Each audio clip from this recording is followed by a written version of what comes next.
Today we are exercising our participation muscles in worship. We've got psalms with refrains and you pick times and pens and a lot more to do this. So I'm going to keep that theme up here in the sermon. And when I ask a couple questions here in the middle, they're not rhetorical. I'm asking you to respond. So feel free to respond.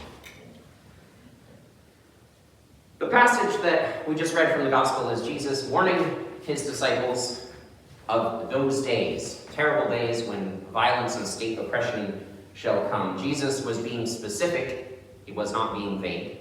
He was referring to the time that he knew was coming in which the Roman state would use their legions, their imperial power to oppress the people of Judea. In the year 70 CE, or AD, depending on what system you're familiar with, in the year 70, the Roman legions indeed did go to war with the people of Judea, attack them again, oppress them, sacked the city of Jerusalem, burned the temple to the ground, and sent the people of Judea into diaspora spread throughout the empire. Jesus says of those days that when you see the danger coming, you won't even have time to go into your house to get your clothes. You'll have to run for the hills, run for the mountains. That it will be particularly perilous on those who are vulnerable, on women and children and those that are nursing. That it will be a very hard time, but that God will protect those elect as well as he can, that God will be there through it. God will be there with you in those days.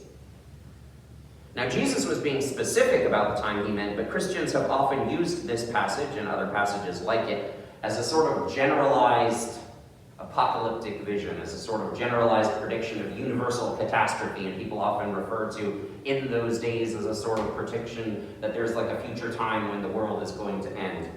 But we need to be very thoughtful and cautious about end of the world type language and how we use it and where we use it. Christians have used this language oftentimes in ways that are counterproductive, that don't help us face challenges. That isn't to say that there aren't real catastrophes, there aren't real ends of the world, as it were, but that those ends of the world don't necessarily conform to the kinds of imagery we have of them. We look at our media nowadays, it's saturated with predictions of end of the world. We have so much in our entertainment is dystopian or catastrophic or apocalyptic in nature. Practically every other film is a superhero film or a disaster film where the world is in danger, where it's going to end and some hero has to save it, or not save it and it falls apart and then we have to survive it or deal with that. The end of the world is part of our regular way of thinking and talking about the world in everyday conversation. Now people casually talk about climate change and the biodiversity and the threat of extinction and danger to humanity in countless ways. And now we're bringing back into conversation, which we haven't talked about for the past couple decades, but were alive in my childhood, conversation of fears of nuclear apocalypse and devastation. So the end of days or the end of the world is on our hearts and minds, or at least it is on a lot of people's hearts and minds. But the truth is that the world has always been ending for someone. The world has always been in danger of falling apart for someone, or already fallen apart for someone. It's always been those days, somewhere, with some group of people. And our attention and our ability to notice these things is very selective. It tends to highlight only disasters that happen to certain people, in certain categories of people. I can't help but notice that, 4 or 5 years ago, there was a refugee crisis coming out of Syria, and at that point in time, the response of the world people wasn't to respond with, compassion or a sense that the world was ending, but instead to respond with fear and to have a ban on Muslim immigrants coming to our country, and to rising conversation about terrorism and fear of people coming from outside. Now that the refugees that we're talking about are Ukrainian, the conversation is very different. So who we see as worthy of compassion and who we see as mattering, their apocalypse mattering, their end of their world being important to us, is very selective. And I think it's important for us to recognize that everyone who goes through an end of their world is worthy of our compassion, is worthy of our care. And so now I'm going to invite you to try to enhance our imaginations for compassion by thinking about examples of various ends of the world that we have experienced, either personally or that other people around us have experienced or that we've seen happen in the world. And I wonder if you can help me name some examples of times where someone's world has ended. And when I say someone's world has ended, I mean they've had to rebuild their life from scratch. Something has happened where they've lost everything they had, or they've lost all their connections, or they've lost what they needed in order to live, and they've had to rebuild out of that sense of devastation and loss. Can anyone think of examples of situations that constitute an ending of the world for someone? Well, Larry and I guess Linda's done the ERT work, where we've gone places where someone's home is ravaged from floods, hurricanes, or whatever. Amen. That's absolutely an apocalypse, isn't it? Yeah. It's an ending of the world. If your house is destroyed in a flood or a fire or an earthquake or a typhoon or any other disaster there, then everything that you have built your life, your memories of your family, your history and connection to a place and land, your pets, your safety, your food, your welfare, your shelter, what keeps you safe from the weather and warmth, it's all gone in an instant. And now you have to rebuild from all of that. That is the end of the world. That is an apocalypse for someone. And those people are worthy of our compassion, no matter the circumstances that brought them there. I have a friend who has a house on Powell Street in Southeast Portland. And across the street from him, for the last year, there's been an RV parked. The couple that lives in that RV fled fires in Southern Oregon a year and a half ago. And have no place to go. They've been living out of their RV on the street for over a year and a half. There's a lot of people on our streets right now that are there because of fires. Their world has ended and we didn't even notice in some cases. We didn't even realize it. We've just gone on like it was normal every day for us. And their world has ended and they deserve our compassion. Carol, I saw your hand. Yeah, I was going to say the fires in Central Oregon, but also 9/11. 9/11 was an ending of the world. It was an ending of a whole worldview, a way of seeing and understanding the world, right? For so many of us in this country there, but not just in this country, but for the people in Iraq and Afghanistan, it constituted a catastrophic event as well that led to the ending of their worlds, with ongoing repercussions there. Absolutely, yes. The volcano in Tonga. The volcano in Tonga, and the people in Tonga, and anyone who was impacted by the fumes and things that disrupted things around there.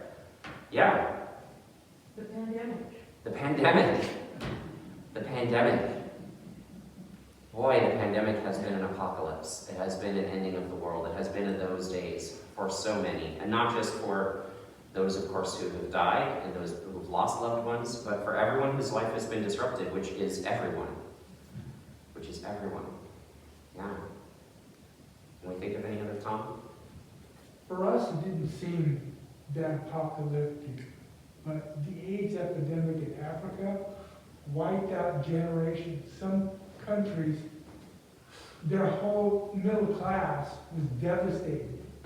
Just the normal life of their cities almost collapsed because of the AIDS epidemic. Yeah, the AIDS epidemic was particularly bad in Africa, but it also was really bad in the queer community here in the United States. If you lived through Reagan's years in the 80s, it was a bad time to be in certain communities here in the United States and other places as well. So it's been, that's absolutely an apocalypse, absolutely a disaster.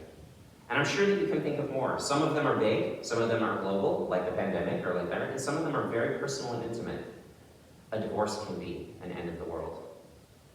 Cancer can be an end of the world. Loss of a job, or sometimes the loss of a particular loved one, depends on the circumstances. That can be an end of the world in so many ways. Sometimes someone's life can be completely transformed overnight. Everything they thought they knew or understood about themselves wiped away, and a new world that they have to face in its new contours and conditions ahead of them. So the point of us imagining all these examples is to recognize that it's always those days somewhere. And if we begin to feel rising fear or anxiety about a particular circumstance, something that threatens us or that threatens people we care about. It might be an invitation for us to deepen our empathy and recognize that what we are experiencing or what we are afraid of experiencing is something that other people have already been through or are currently going through.